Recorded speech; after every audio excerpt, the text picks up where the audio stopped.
Well, the battery died on that camera. Imagine that. It's been on for 30 minutes while I went through my mind all the things that I wanted to talk about with you today.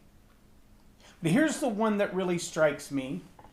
I learned this in a study that I was doing yesterday, a little over an hour worth of teaching from Dr. Caroline Leaf on neuroscience and the body. But what she was talking about was the MAD diet. The MAD diet. The number one export in the United States, the MAD diet, the modern American diet. And she talked about how the brain is impacted by the food that we eat. But more than that, she talked about how the food that we eat is impacted by our thought processes. I would have never imagined how significant that was. But I want to talk to you today about leadership as it relates to your fork and your attitude.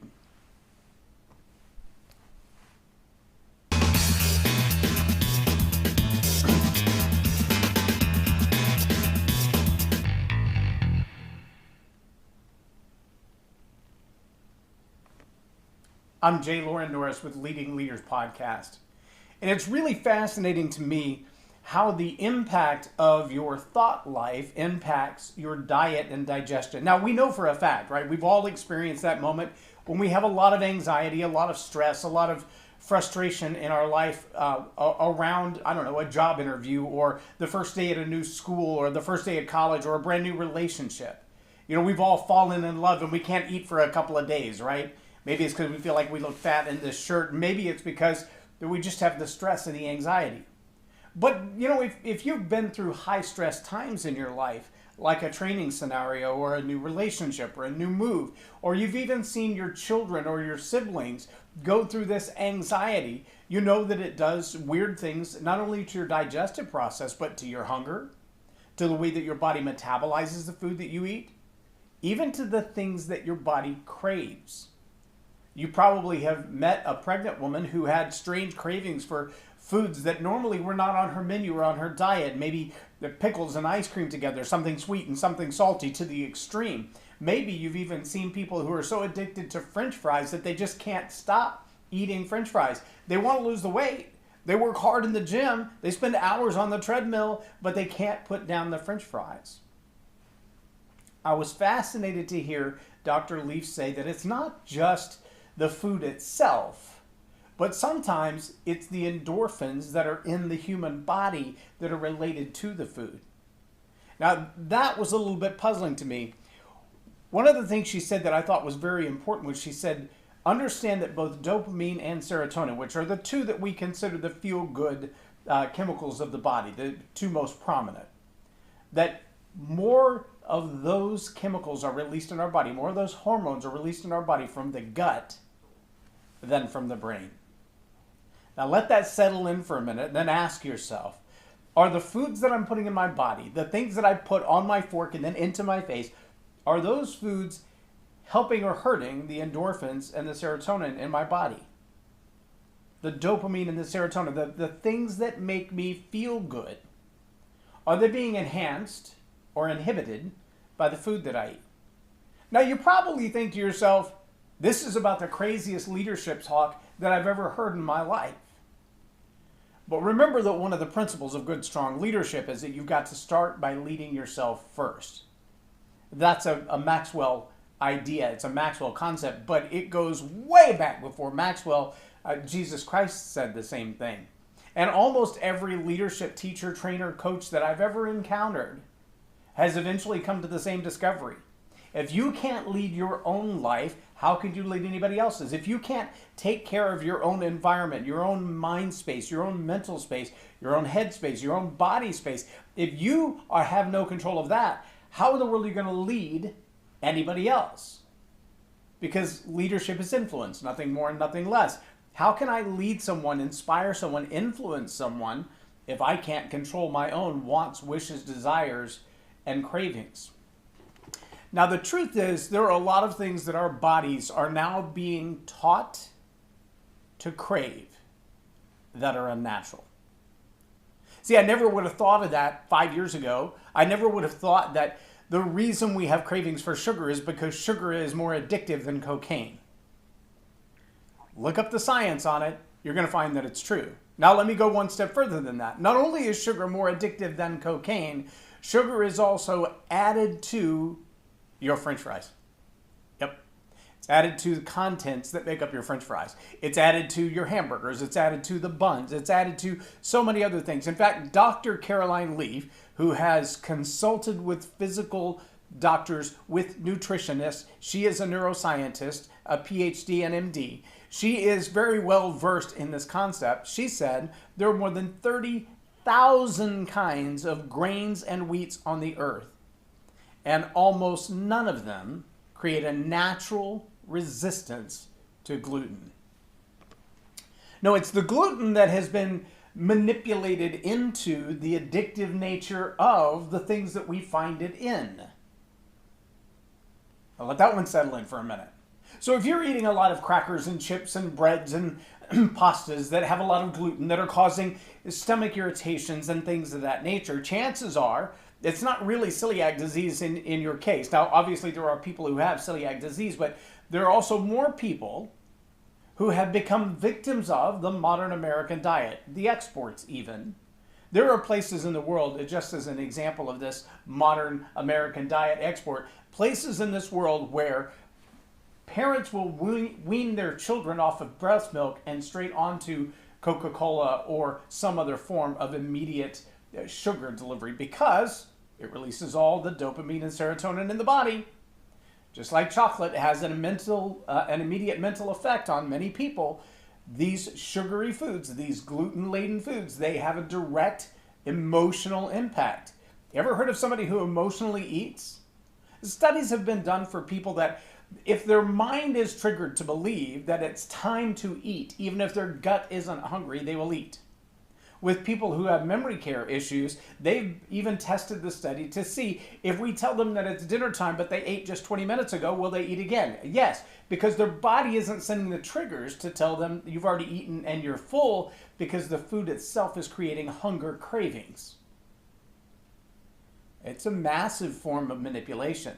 Now, she says when you get back to eating more organic foods, more closely grown to home foods, more natural foods with less additives in them, that those foods will actually satiate the body. Those foods will actually make you feel hungry and provide the nutrition that your body needs without the addiction. Now, here's something that I know to be true.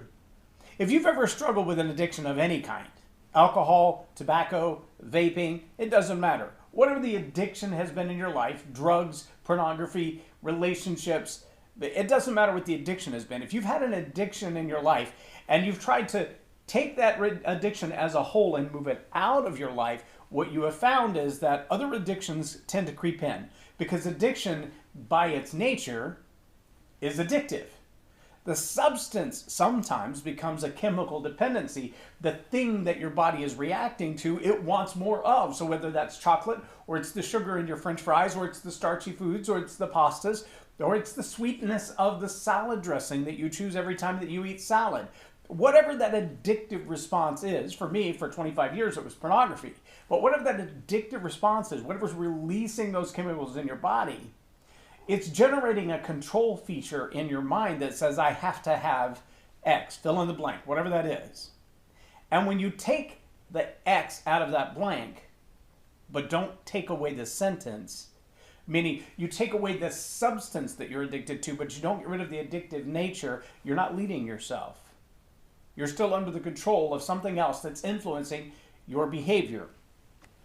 If you've ever found yourself craving a certain kind of food, craving a certain kind of relationship, craving a certain kind of activity, then you need to ask yourself, has that thing mastered me? Has that food, has that relationship, has that conversation, has that behavior, has that excitement, whether it's a video game or it's driving fast, has it mastered me? Am I leading my life, or is that behavior, practice, food, substance, is it leading my life? Because when you are no longer mastering your life, your ability to lead others is hindered. Now, it doesn't mean that you lose all the gifts and the skills of it. It doesn't mean that you're going to lose the ability to speak in a way that other people are going to listen. It doesn't mean that you're going to lose the influence of the people immediate in your life. But what it will mean is that your ability to be an objective, influence in their life for their good and not your own is really, really challenged. Now, let me just give you one really quick thought that you need to dig into. Remember, attitude and your fork are directly related. How you think about what you feel and how you feel about what you think, that's your attitude. Your fork is the stuff that you stick in your face, the foods, the drinks, the other chemicals that you ingest. And when those two things are in conflict with each other, Dr. Leaf said this straight up in the video. I shared it yesterday on my social media post. I want you to go watch the video. It's about an hour long, but it's worth every second of it. Take some screenshots of those slides too, because there's some great information in talking points that she just glazes over really fast that you need to take some time to meditate on. But when your attitude and your fork are in conflict with each other, then you're going to find that eating addictions change your life. They create inflammation in your body. They create weight gain in your body, which creates more inflammation. They lead to cancers. They lead to mental illness. There are certain foods, and she talks about them, that even cause a reaction like early onset Alzheimer's and Parkinson's disease in the human body. These are foods that are literally physically damaging the brain. But there's so much money to be made in selling them that making them addictive to you makes the profit margin even higher, means that global sales of this food is even bigger and off the charts.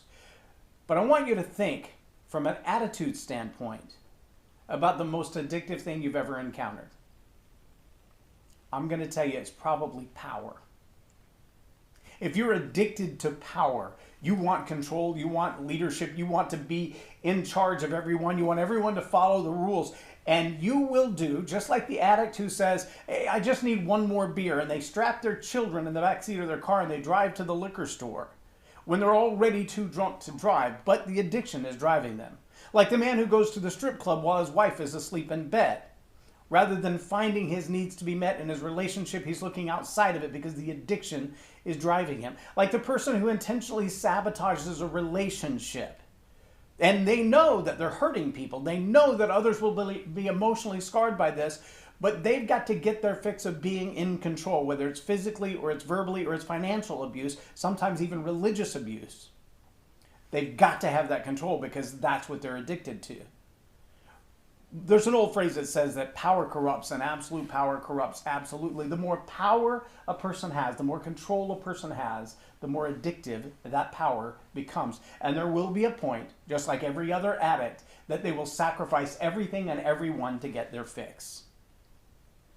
That's where leadership goes astray. Remember my statement. If you can finish that statement, I am addicted to, or XYZ controls my behavior, and you get to the blank, and you take out the X, whatever that X was, the vaping, the alcohol, the drugs, the sex, the bad relationships, a certain kind of food, take out the X. And if you don't solve the other problem of what I'm addicted to, then that addiction is going to come back. And it may be power, it might be control, it might be money, it might be just seeing others suffer. I know it sounds twisted, but it's there. And those food addictions that are causing our bodies to be decayed are causing mental illness as well. Again, if you don't believe me, listen to the experts. Listen to Dr. Daniel Amen. Listen to Dr. Caroline Leaf. The list goes on and on. Joe Dispenza. These people will tell you that the food you're putting in your face is corrupting your brain inside your head. It's not just how it affects your physique. It's how it affects the way you think as well. And if you can't lead yourself well, it's going to be really hard to lead others. I challenge you to take a look at the video by Dr. Leaf and then get a hold of the book called Eat and Think Yourself Smart and spend some time meditating on that. And then dig into Joe Dispenza or Dr. Daniel Amen, any of these people who are talking about nutrition and how it impacts your psychology, how it impacts your brain quality. If you lead people, you've got to lead yourself well first. And leading yourself well means getting both your diet and your thought process in alignment with each other. I'm Loren Norris with Leading Leaders Podcast for Tell It Like It Is TV. Have a blessed day.